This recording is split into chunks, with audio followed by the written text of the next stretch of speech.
தாவேகாவுக்கே first பொறுக்கலை. அவங்க எப்படியும் தாவேகா வந்து தேமுதிக வந்துடும் அப்படின்னு விஜயகாந்தோட ஆன்மா விஜயை வாழ்த்துற மாதிரி சிஜிலாம் பண்ணி ரெடியா வச்சிருந்தாங்க. கூட்டணி இங்க போனோடனே நாசமா போச்சு எல்லாம். அப்போ ஒரு வாரமா அபியூஸ் மேல அபியூஸ். உங்க ஆத்மா உங்களை மன்னிக்காது, உங்களை சும்மா விடாதுன்னு வைத்தறிச்சல். பிரேமலதா மேடம் உண்மையிலேயே அது ஒரு ஸ்ட்ரோக், மாஸ்டர் ஸ்ட்ரோக் தான். டக்குன்னு லெட்டர் பேட் கிரீன் சைனோட எடுத்து காமிச்சிட்டாங்க. இந்த பாரு என்னை வச்சு நம்ப வச்சு ஏமாத்திட்டேன்னு. நடுவுலேயே இந்த கான்ஸ்பிரசி வந்துச்சு. என்னன்னா இப்போ மட்டும் இந்த பேச்சு வர்றதுக்கான திமிரு எங்க இருந்து வருது அப்படின்னா, தன்னோட முதுகுல RSS ஏறி உட்காந்துருக்கு. இங்க மத வெறுப்பை நம்ம எவ்வளவு வேணாலும் பேச முடியுன்ற ஒரு திமிருல இருந்து வர பேச்சு தான் அதெல்லாம். இந்த ஒரு தடவை எடப்பாடி பழனிசாமி தோத்தாருன்னா அதிமுகன்ற ஒரு கட்சி இருந்துச்சு அப்படின்னு பேசுற நிலைமை தான் தமிழ்நாட்டுக்கு வரும். தோல்வி வெற்றின்னு இருக்குல்ல, இந்த தோல்விங்கிறது கற்பனைக்கு எண்ணி முடியாத அளவுக்கு தோல்வி, படுதோல்வி. ஊராட்சி, உள்ளாட்சி, இடைத்தேர்தல், எத்தனை இடைத்தேர்தல் தோக்குது அதிமுக? இடைத்தேர்தல், நாடாளுமன்றம், சட்டமன்றம், பல தேர்தல் தோத்துக்கிட்டே வருது. சில மாஜிக்கெல்லாம் என்ன புலம்பி இருக்கிறாங்கன்னா, அதிமுகவில் எங்களுக்கு தயவு செய்து பாஜக காரன் மட்டும் என் தொகுதிக்கு வந்து பிரச்சாரம் பண்ணக்கூடாது.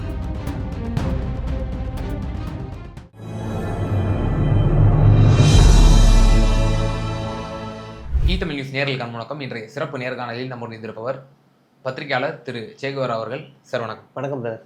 அஇஅதிமுகவில் திரு எடப்பாடி பழனிசாமி தொடர்ந்து அந்த பிரச்சாரத்தை அவர் மேற்கொண்டுட்டு இருக்காரு. அதில் பல விமர்சனங்கள், கடுமையான விமர்சனங்கள் முன்வைக்கிறார். குறிப்பாக முன்பு கூட்டணியில் இருந்த தேசிய முற்போக்கு திராவிடர் கழகம் தேமுதிக பொதுச் செயலாளர் அம்மையார் பிரேமலதா அவர்கள் கடந்த காலத்திலேயே அவங்க வந்து சுட்டி காட்டியிருக்காங்க, எங்களுக்கு ராஜ்யசபா கொடுக்கல, இப்படி ஏமாத்திட்டார் இபிஎஸ் அப்படின்ற பேரில் தான் இப்போ இங்கே டிஎம்கே அலையன்ஸுக்கு அவங்க வந்திருக்கிறாங்க.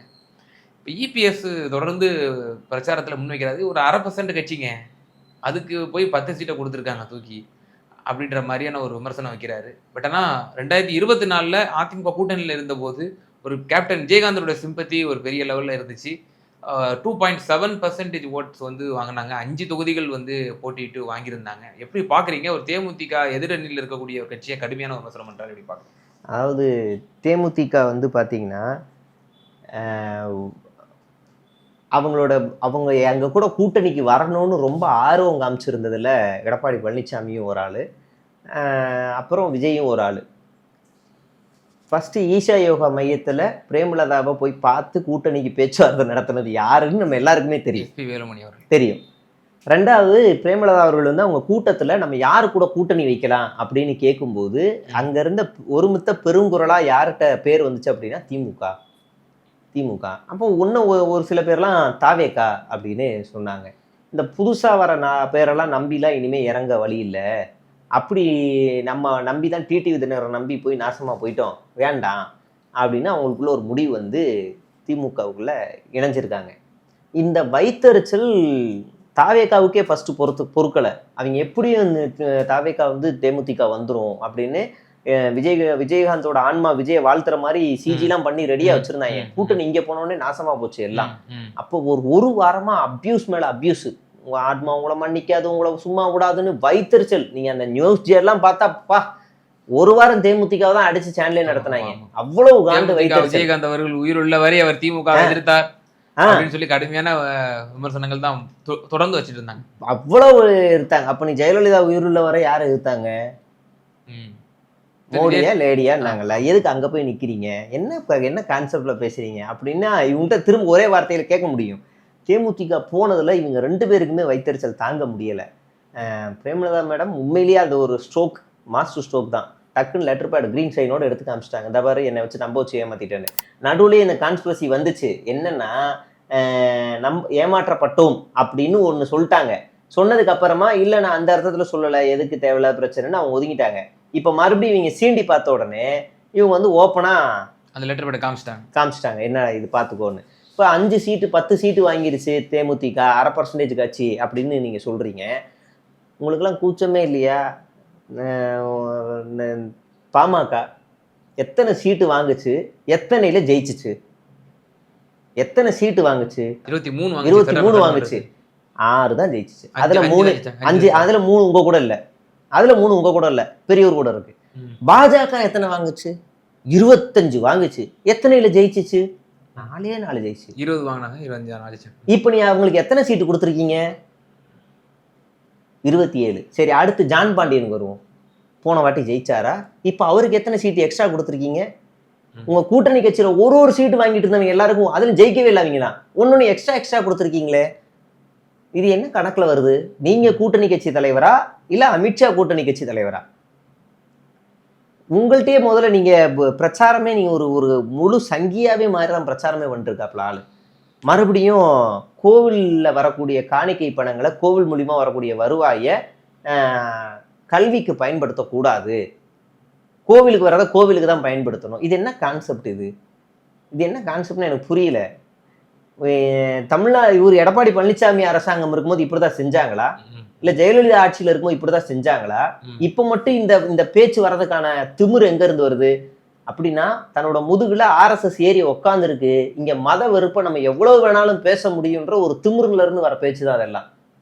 இந்த ஒரு தடவை எடப்பாடி பழனிசாமி தோத்தாருன்னா அதிமுகன்ற ஒரு கட்சி இருந்துச்சு அப்படின்னு பேசுற நிலைமை தான் தமிழ்நாட்டுக்கு வரும். பாதி பேர் அதிருப்தி, பாதி பேர் அப்படியே தனியா வெளியே வந்துருவாங்க. 12 தோல்வியா இதோட? இல்ல இந்த 10 தோல்வின்னு பழனிசாமின்னு சொல்றாங்க. இல்ல அந்த மாதிரி பல சரிவுகள் எல்லா கட்சிகளும் சந்திச்சுதான் இருக்கு. இப்ப திமுகவும் 10 ஆண்டுகள் ஆட்சி இல்லாம இருந்திருக்கு. கலைஞர் காலத்திலயும் இருந்திருக்கு. இதே ஸ்டாலின் அவர்கள் இருந்திருக்கு. ஆனா அந்த தோல்வி எல்லாமே ஒரு பெரிய அளவு மாதிரியான தோல்வி எல்லாம் கிடையாது. 2016 திமுக தோல்வி அடைஞ்சது காரணம் ரொம்ப ரொம்ப சொற்ப எண்ணிக்கையான பர்சன்டேஜ்ல தான். நினைச்சிருந்தா அந்த 2% கூட ஈஸியா ஜெயிச்சிருக்க முடியும். 2% தான் அவங்க அந்த ஆட்சி இழக்கிறாங்க. 1.5 அவ்வளவுதான். அதுலதான் அவங்க ஆட்சி இழக்கிறாங்க. பெரிய அளவுல இல்ல. அடுத்து நடுவுல நாடாளுமன்றத்துக்கு முன்னாடி இடைத்தேர்தல் வருது. RK நகர்ல டெபாசிட் ஸ்வைப்பு இல்ல டெபாசிட் இழக்கிறாங்க RK நகர். அப்ப ஜெயலலிதா அந்த ஃபோர்ஸ், அந்த சிம்பத்தி அதெல்லாம் கிரியேட் பண்றாங்க. நாடாளுமன்ற தேர்தல் வருது, ஸ்வைப் அடிக்கிறாங்க. திரும்ப ஒரே ஒரு சீட்டு தான் அதிமுக ஜெயிச்சிச்சு. இப்ப அவரும் திமுகவுல இருக்காரு. அடுத்து மறுபடியும் 2021 அதிக இடங்கள்ல வெற்றி பெறாங்க. மறுபடியும் நாடாளுமன்ற தேர்தல் கிளீன் ஸ்வைப். இப்ப தோல்வி வெற்றின்னு இருக்குல்ல, இந்த தோல்விங்கிறது கற்பனைக்கு எண்ணி முடியாத அளவுக்கு தோல்வி, படுதோல்வி. ஊராட்சி, உள்ளாட்சி, இடைத்தேர்தல், எத்தனை இடைத்தேர்தல் தோக்குது அதிமுக? இடைத்தேர்தல், நாடாளுமன்றம், சட்டமன்றம், பல தேர்தல் தோத்துக்கிட்டே வருது. சில மாஜிக்கெல்லாம் என்ன புலம்பி இருக்கிறாங்கன்னா அதிமுகவில், எங்களுக்கு தயவு செய்து பாஜக காரன் மட்டும் என் தொகுதிக்கு வந்து பிரச்சாரம் பண்ணக்கூடாது, பாஜக காரன் மட்டும் எனக்கு வந்து பிரச்சாரம் பண்ணக்கூடாது. அதுலயும் சென்னையில இருக்க ஒரு முக்கியமான மாஜி, அவர் வந்து ரொம்ப வெம்பி பேசியிருக்காரு. எனக்கு பாஜக கார முக்கியமான ஆளுங்க மட்டும் எனக்கு வந்து பிரச்சாரம் பண்ணாத, என் தொகுதியில நான் என் மூஞ்ச வச்சே நான் ஜெயிச்சுக்கிறேன், யாரால தோத்தேன்? அவங்களாலதான் தோத்தேன் அப்படின்னு சொல்லக்கூடியவர் இன்னைக்கு அப்படி புலம்புறாரு. பாதி பேர் பாஜகவோட வெறுப்புல இருக்காங்க, பாதி பேர் பாஜக வேணுங்கிறவங்களுக்கு பின்னாடி எல்லாமே CBI வழக்கு இருக்கு. ஒண்ணு இல்லைங்க, யார் தலைமையில கூட்டணி? எடப்பாடி பழனிசாமி தலைமையில கூட்டணி. இந்த பக்கம் முதலமைச்சர் MK ஸ்டாலின் தலைமையில கூட்டணி. இப்ப அதிகமா சீட்டு இந்த கட்சியில வாங்கியிருக்காரு காங்கிரஸ். இப்ப காங்கிரஸ் என்ன செய்யுது? விசிகாவிட்டையும் இல்ல கம்யூனிஸ்டுகள்கிட்டையும் இல்ல போய் வேற மக்கள் நீதி மையம்ட்டையும் இல்ல போய் நீங்க எல்லாம் நிக்கிறீங்கல்ல, காங்கிரஸ் சின்னத்துல நில்லுங்க அப்படின்னு சொல்லுமா? இல்ல வேற ஏதாவது கட்சி அப்படி இன்ஜெக்ட் பண்ணுமா? ஆனா இங்க மட்டும் ஏன் அப்படி நடக்குது? அப்படியே நிக்கனா கூட ரெட்டையில சின்னத்துல தானே நிக்கணும். அதுதானே இங்க தமிழ்நாடு ஃபுல்லா ஃபோர்ஸ் இருக்கு. அந்த கட்சியினுடைய ஒரு முடிவு, தமாக அப்படி ஒரு முடிவு எடுத்திருக்கு. நாங்க வந்து தாமரை சின்னத்துல இதை மறுக்க கூட உரிமை இல்லாம இருக்காரு. இதை மறுக்கிற இடத்துல கூட எடப்பாடி பழனிசாமி இல்லைங்க, நீங்க அந்த சின்னத்துல நின்னுக்கிறீங்க, என்னங்க அப்படிலாம் நான் தர முடியாதுங்க, நீங்க ஒண்ணு ரெட்டையில நில்லுங்க, நான் சீட்டு தரேன், என் கூட்டணியில இருக்குன்னா ரெட்டையில நில்லுங்க, நீங்க என்ன தாமரையில நிக்கிறீங்க? அவர் தொடர்ந்து என்டிஏல தான் பயணிச்சிட்டு இருக்காரு. நாடாளுமன்ற அப்ப என்ன பண்ணுங்கன்னா, அனைத்து இந்திய அண்ணா திராவிட முன்னேற்ற கழகம்ன்ற பேரை தூக்கிட்டு அமித்ஷா திராவிட முன்னேற்ற கழகம்னு மாத்திருங்க, நல்லா இருக்கும். அப்படி மாத்திட்டீங்கன்னா நீங்க அவங்க சொல்ற எல்லாத்துக்கும் அடங்கி போயிருவோம். அப்படி போயிருங்க. எம்ஜிஆர் மாத்தினவர் தான், எம்ஜிஆரும் எமர்ஜென்சி டைம்ல கட்சி பேரை மத்தியத்துக்கு பயந்து மாத்தினவர் தான். அதனால நீங்களும் மாத்திருங்க, அதெல்லாம் தப்பு இல்ல, மாத்திக்கலாம், பிரச்சனை இல்லை. அப்ப நாங்க ஈஸியா பாத்துருவோம், ஓகே சங்கி, பச்சை சங்கி, ஓகே அப்படி இருங்க அப்படின்னு நம்ம ஈஸியா சொல்லிட்டு போயிருவோம். ஆனா என்ன சொல்றாரு, ஆம்பூர் போன்ற பகுதிகள்லாம் போகும்போது சிறுபான்மையினர் நாங்க அரணா இருப்போம், நாங்க வந்து கொள்கை வேறு கூட்டணி வேறு, கலைஞர் கருணாநிதி தான் வந்து ரொம்ப முரட்டு சங்கியா இருந்தாருன்னு சொல்லி வாஜ்பாயுடன் இருந்த புகைப்படத்தெல்லாம் போட்டு காட்டுறாரு. அப்ப அந்த பிரச்சாரம்லாம் எடுபடும்ல மக்கள்? கொள்கை வேறு கூட்டணி வேறு. சரி, CAA NRCல உங்களுடைய நிலைப்பாடு என்ன? நிலைப்பாடு என்ன? திருப்பரங்குன்றத்துல உங்களோட நிலைப்பாடு என்ன? ம். இந்த சவுக்குன்னு ஒரு ஆள் உட்காந்து வீடியோ நேத்து போட்டாப்புல, திருப்பரங்குன்றத்துல விளக்கேத்துறதுல இஸ்லாமியர்களுக்கே எந்த எதிர்ப்பும் இல்லை, அவங்களே அமைதியா இருந்தாங்க. நீங்க பாத்தீங்களா? இன்னைக்கு இஸ்லாமியர் கோவில் வாசல்ல இருக்க படிக அந்த கல்லுல தான் நாங்க விளக்கேத்தணுவான். நாளைக்கு நாங்க விளக்கேத்துறதுக்கு அந்த கோவில் அந்த மசூதி தடையா இருக்கு இடிங்கன்னுவான். எடப்பாடி பழனிசாமி முதலமைச்சரா இருந்தாருன்னா, வாங்க உங்களுக்கு நான் சமரசம் பண்ணி வைக்கிறேன்ற முட்டாள்தனமா இந்த மசூதியை தூக்கி நான் கீழே வச்சிடுறேன், மேல கோவில் மட்டும் இருக்கட்டும் இப்படி ஒரு தீர்ப்பை கொடுப்பாரு. அவங்களும் இடிப்பாங்க. அடுத்த அயோத்தி ஆகும். காலங்காலமா எங்க தீபம் ஏத்துறோம்? இங்கதான் தீபம் ஏத்துறோன்றதுக்காக அத்தனை ஆதாரங்களையும் சூடுகளையும் தூக்கிட்டு வந்து கொடுக்குறோம். அவங்க ஒரே ஒரு புகைப்படத்தை வச்சுக்கிட்டு இதுதான் அப்படின்னு ஒரு தீர்ப்பு எழுதுறாங்க. நம்ம தீர்ப்பை தான் விமர்சிக்கிறோம். அப்ப என்ன ஆதாரம் இருக்குன்னே தெரியல. இப்ப எடப்பாடி பழனிசாமி வந்தா இடிச்சிருவாரு. முதல்ல அவர் போய் கடப்பாரியை குத்துவார் மசூதியில. முதல்ல அவர் போவாரு. ராஜேந்திர பாலாஜிலாம் விட்டா போதும், சங்கி வேட்டியை கட்டிக்கிட்டு போய் இடிச்சல்ருவாரு. நீங்க என்ன நிலைப்பாடுல இருக்கீங்க? உண்மையிலேயே உங்க கூட நீங்க இஸ்லாமியர்களோட அரணா இருக்கிறீங்க அப்படின்னா உங்களுடைய பாதை, உங்களுடைய பேச்சு, உங்களுடைய செயல்பாடுகள்ல இந்நேரம் உங்க கூட அந்த கட்சி இருந்திருக்கணும்ல. உங்க கூட கூட்டணியில ஒரு கட்சி இருந்துச்சு, இன்னைக்கு திமுக கூட இருக்கு, அந்த கட்சி உங்க கூட இருந்திருக்கணும்ல. நீங்க இல்லைன்னு அவங்களுக்கு தெரிஞ்சிருச்சு. நீங்க என்னைக்குனாலும் எங்களை காவு வாங்குவீங்க, என்னைக்குனாலும் எங்களுக்கு பிரச்சனை வந்துச்சா எங்க துணைக்கு நிக்க மாட்டீங்கன்னு அவங்களுக்கு தெரிஞ்சிருச்சு. அப்படிதான் நம்ம தற்கொலை அண்ணன் விஜய் கூடயும் முஸ்லீம் லீக்னு ஒரு பார்ட்டி நின்றுச்சு. ஐயோ இப்படி ஒரு கட்சியை நாங்க கேவலமா நாங்க பார்த்ததே இல்லை, ஆள உர்றா சாமின்னு அங்கிருந்து வெளியே வந்துட்டாங்க. அப்ப இஸ்லாமியர்களுக்கு முழுக்க பாதுகாப்பா நிக்கிறது இவங்க தான்.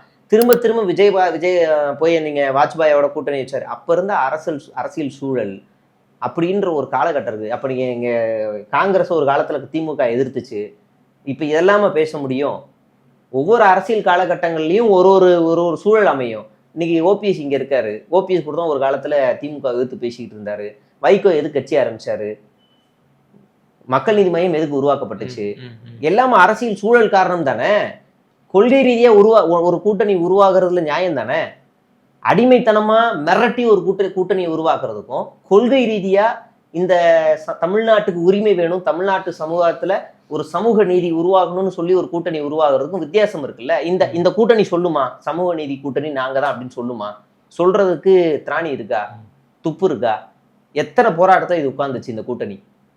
இந்த கூட்டணி நம்ம உறுதியா சொல்ல முடியும். வேங்கை வயல்ல யார் நின்னா? இவங்க எவனா ஒருத்தனை பாத்தீங்களா? இந்திய கூட்டில யாராவது ஒரு கட்சியை பாத்தீங்களா? துப்புரவு பணியாளர் போராட்டத்தில் யாராவது பாத்தீங்களா? சாம்சங் போராட்டத்துல பாத்தீங்களா? பரந்தூர் விமான நிலையத்துல பாத்தீங்களா? இந்த தமிழ்நாட்டுல கடைசியா 4 வருஷம் நடந்த போராட்டங்கள்ல நீங்க எடுத்து பாருங்க. அதிமுகவோட ரோல் என்ன? எதுக்குமே நின்னதில்ல. கூட்டணி கட்சி பாஜக தான் நின்னுச்சா? இல்ல. ஆனா நின்னது அந்த மக்களுக்கான பிரச்சனைக்காக போராடி திமுக கிட்ட ஒரு உரிமையான நீதியை வாங்கி கொடுத்துருக்கு.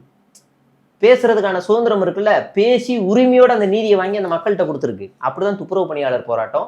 வேங்கை வயல்ல இன்னைக்கு அந்த வழக்கு அடுத்த கட்டத்துக்கு நகர்ந்துருக்கு. எல்லாமே சாம்சங் போராட்டத்துல கிடைச்ச வெற்றி. இப்படி பட்டியல் போடுறதுல எல்லாத்துக்கும் பின்னாடி கம்யூனிஸ்டுகளும் விசிகாவும் நின்று இருக்கு. யார் நின்னா? இல்ல விஜய் நின்னாரா? சீமான் நின்னாரா? எந்த கூட்டணி யார் மக்கள் விரும்புறாங்கன்னு இதுல நமக்கு தெரியும். இறுதியாக எனக்கு ஒரே ஒரு கேள்வி. இப்போ திமுக கூட்டணி நாம வெற்றி பெற்றுவோம், நாம நிச்சயமா இந்த முறை மீண்டும் ஒரு ஆட்சியை பிடித்துருவோம் அப்படிங்கிற ஒரு நம்பிக்கையோடு தான் இருக்காங்களாங்கிற ஒரு கேள்வி இருக்கு. நம்ம சொல்றோம் இபிஎஸ் இந்த தோல்வி அவர் கண்டாருன்னா கட்சியே இல்லாம போயிடும் அப்படின்ற அளவுக்குலாம் நம்ம விமர்சனம் வைக்கிறோம். ஆனால் திமுகவுக்குள்ளேயே இப்போ விசிக தலைவர் திருமாவளவன் அவர்கள் நான் போட்டியிட்டேன்னு சொன்னது, பிறகு அவர் பின்வாங்கினது, அவர் போட்டியிடுறேன்னு சொன்னும்போது ஒரு வார்த்தை சொன்னது, இந்த அரசியல் திசையினுடைய போக்கு மாறக்கூடும் அப்படின்னு அவர் சொன்ன வார்த்தை, இதெல்லாம் அவ களத்தை அவர் பார்த்துருக்கிறாரு.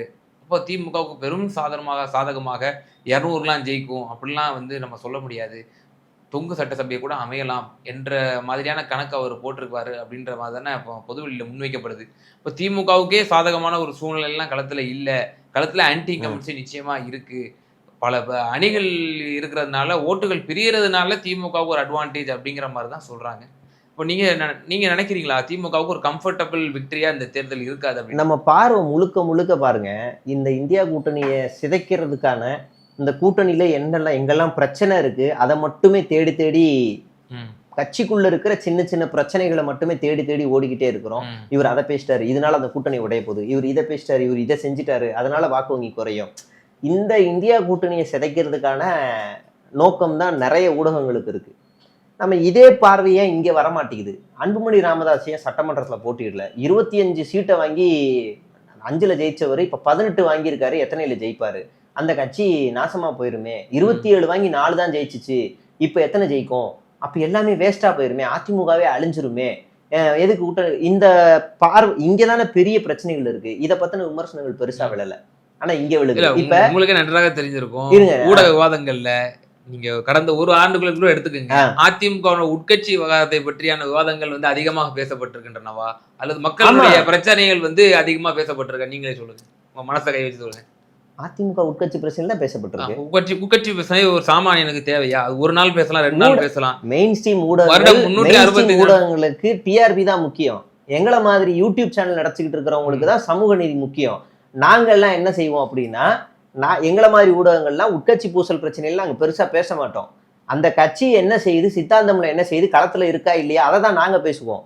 மெயின் ஸ்ட்ரீம் ஊடகங்கள்லாம் வியாபாரத்தோட இருக்கிறது. ஒவ்வொரு சேனலுக்கு பின்னாடியும் ஒவ்வொரு கட்சிக்காரங்க இருக்காங்க, இல்லை அரசியல் கட்சிகள் இருக்கு, இல்லைன்னா ஒரு பிசினஸ் மேன் இருக்கான். மெயின் ஸ்ட்ரீம் அதை தான் பேசும்.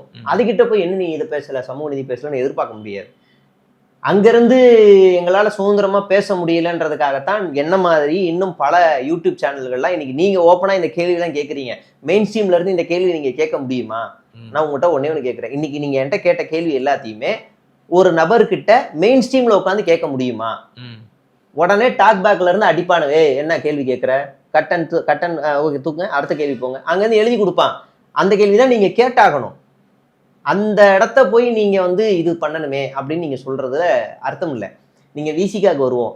விசிகாவில் ரொம்ப தெளிவா ரொம்ப அறியப்பட்ட முகங்களா இருந்தவங்களுக்கு சீட்டு கொடுக்கல. ஐயோ பாத்தியா ஷானவாஸ் கொடுக்கல, அவர் ரொம்ப ஸ்டேட்மெண்ட் கிளியரா சொல்லிட்டாரு. வாய்ப்புங்கிறத அடுத்தடுத்த ஆளுங்களுக்கு கொடுக்கணும். என் கட்சி வந்து வாய்ப்பு அடுத்தடுத்து கொடுக்குது. 2வது, தமிழ்நாட்டுல ஒரே ஒரு கட்சி மட்டும்தான் 234 தொகுதிக்கு மாவட்ட செயலாளர் நியமிச்சிருக்கு.